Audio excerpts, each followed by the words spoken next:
Hello everyone. Welcome to the series of Polity Simplified. Today's article, it's Article 8. Article 8 खूप interesting आहे. Article 8 कशाबद्दल आहे? Article 8 is about the persons who are citizens of India but who are not living in India, who are not residing in India. म्हणजे Article 8 अशा लोकांबद्दल आहे जे भारताचे नागरिक आहेत, जे भारताचे सिटीजन आहेत, पण ते सध्या भारतामध्ये राहत नाहीत. या व्यक्तींबद्दलचं काय आहे? आर्टिकल 8 आहे. आता आर्टिकल 8 काय म्हणतं?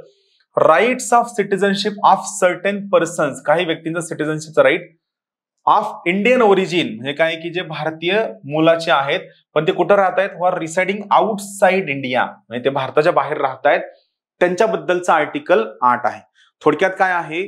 भारतीय सिटीजन्स जे भारतामध्ये राहत नाहीत त्यांना सिटीजनशिपचा राईट कसा मिळू शकतो किंवा त्यांना असलेला सिटीजनशिपचा राईट कंटिन्यू सस्टेन कसा होऊ शकतो त्याबद्दलचं आर्टिकल 8 आहे. It is very interesting. एकदम सिंपल आहे, लक्ष देऊन ऐका काय म्हणतं हे. सी आर्टिकल 8 काय म्हणतं? Not with standing anything given in article 5, म्हणजे आर्टिकल 5 मधल्या काही तरतुदी जर आर्टिकल 8 मधल्या प्रोव्हिजन्सला व्हायोलेट करत असतील तर आर्टिकल 8 मधल्या provisions will have upper hand over article 5. म्हणजे आर्टिकल 5 आणि आर्टिकल 8 मधल्या प्रोव्हिजन्स मध्ये जर कन्फ्लिक्ट झाला तर आर्टिकल 8 मधले जे प्रोव्हिजन्स आहेत ते प्रिव्हेल करतील ओव्हर आर्टिकल 5, किंवा आर्टिकल 8 मधल्या प्रोव्हिजन्सला जास्त महत्व असेल as compared to article 5. Notwithstanding anything in article 5, any person, एखादा व्यक्ती किंवा त्याचे parents, either of whose parents किंवा त्याचे कोणतेही grandparents was born in India, त्यांचा जन्म कुठं व्हायला हवा? भारतामध्ये व्हायला हवा. म्हणजे समजा एखादा व्यक्ती भारताच्या बाहेर राहतोय पण त्याला भारताचं नागरिकत्व आहे, मग ते नागरिकत्व कसं मिळेल किंवा कसं कंटिन्यू राहील? तर पहिली गोष्ट काय की आर्टिकल 5 मध्ये काय म्हणलंय हे आर्टिकल 8 ला अप्लाय होत नाही. दुसरी गोष्ट, यासाठी काय महत्वाचं आहे? एक तर त्या पर्सनचा जन्म इंडियामधला असायला हवा, किंवा त्याच्या आई वडिलांचा जन्म इंडियामधला असायला हवा, किंवा त्याच्या आईकडच्या आजी आजोबा किंवा वडिलांकडच्या आजी आजोबा या चौघांपैकी कुणाचा तरी जन्म इंडियामधला असायला हवा. आणि हा इंडिया कोणता आहे?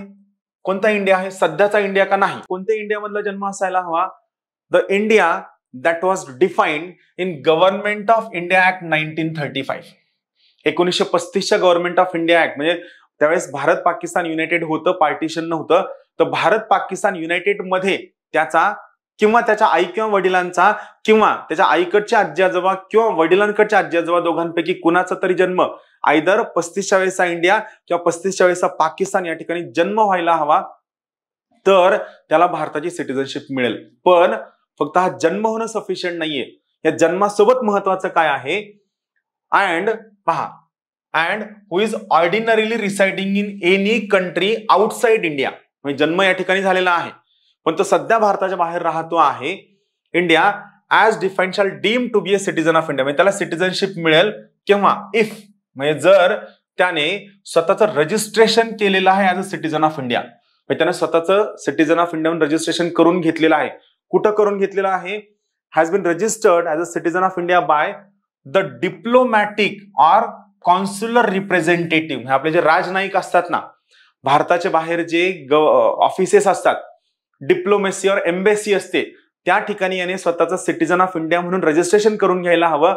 आयदर एम्बेसी मध्ये असायला किंवा कॉन्स्युलर मध्ये असायला हवं in the country where he is for the time being residing. म्हणजे समजा एखादा इंडियन पर्सन ज्याचा स्वतःचा जन्म किंवा आई किंवा वडिलांचा जन्म किंवा आजी किंवा आजोबांचा जन्म आयदर 35च्या वेळेचा इंडिया किंवा 35च्या वेळेचा पाकिस्तान या ठिकाणी झाला असेल तर त्याला सिटीजनशिप मिळू शकते. तो सध्या भारताच्या बाहेर राहत असला तरी सुद्धा. कोणत्या केसमध्ये? जर त्याने तो ज्या देशात राहतोय त्या देशामधला जो दूतावास आहे, जी एम्बेसी आहे, त्या ठिकाणी स्वतःचं रजिस्ट्रेशन करून घ्यायला हवं as a citizen of India on an application made by him. Registration असायला हवं, त्यासाठी अगोदर ऍप्लिकेशन करून घ्यायला हवं by him, therefore to such diplomatic or consular representative whether before the commencement of this constitution in the form and manner prescribed by government of Dominion of India or government of India. म्हणजे सोप्या भाषेत सांगतो, जे आता सांगितलंय हे सगळं वाचून दाखवायचा पर्पज हा आहे की ज्यावेळेस तुम्ही हे सगळं रीड कराल तुम्हाला हे लँग्वेज कळायला हवी, कारण कधी कधी युपीएससीच्या आन्सर्स मध्ये या प्रकारचा क्वेश्चन आला तर तुम्हाला ती लँग्वेज कळायला हवी.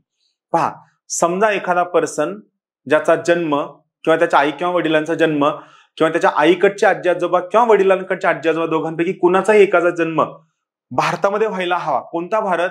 गव्हर्नमेंट ऑफ इंडिया 1935 मध्ये डिफाईन केलेला भारत, ज्यामध्ये 35 वेळेचा पाकिस्तान सुद्धा येतो, 35 वेळेचा भारत सुद्धा येतो. या ठिकाणी जन्म व्हायला हवा. फक्त या ठिकाणी जन्म होणं सफिशियंट नाहीये. जर या ठिकाणी जन्म झालेला असेल आणि हा व्यक्ती भारताच्या बाहेर राहत असेल तर हा व्यक्ती ज्या भारताबाहेरील देशामध्ये राहतो त्या ठिकाणच्या दूतावासामध्ये ऍप्लिकेशन करायला हवं, त्या ठिकाणी रजिस्ट्रेशन करायला हवं. कोणत्या मॅनरमध्ये? अशा मॅनरमध्ये, कोणत्या पद्धतीमध्ये? अशा पद्धतीमध्ये जी पद्धत गव्हर्नमेंट ऑफ इंडियाच्या कॉन्स्टिट्यूशनने सांगितलेली आहे, म्हणजे 26 जानेवारी 1950च्या नंतरच्या कॉन्स्टिट्यूशनने सांगितलेली आहे, किंवा गव्हर्नमेंट ऑफ इंडिया 1935 मध्ये जी पद्धत डिफाईन केलेली आहे, मेन्शन केलेली आहे, या दोन्हीपैकी कोणत्याही पद्धतीमध्ये जर त्याचं त्या ठिकाणी रजिस्ट्रेशन असेल, that person shall deemed to be a citizen of India. Thank you.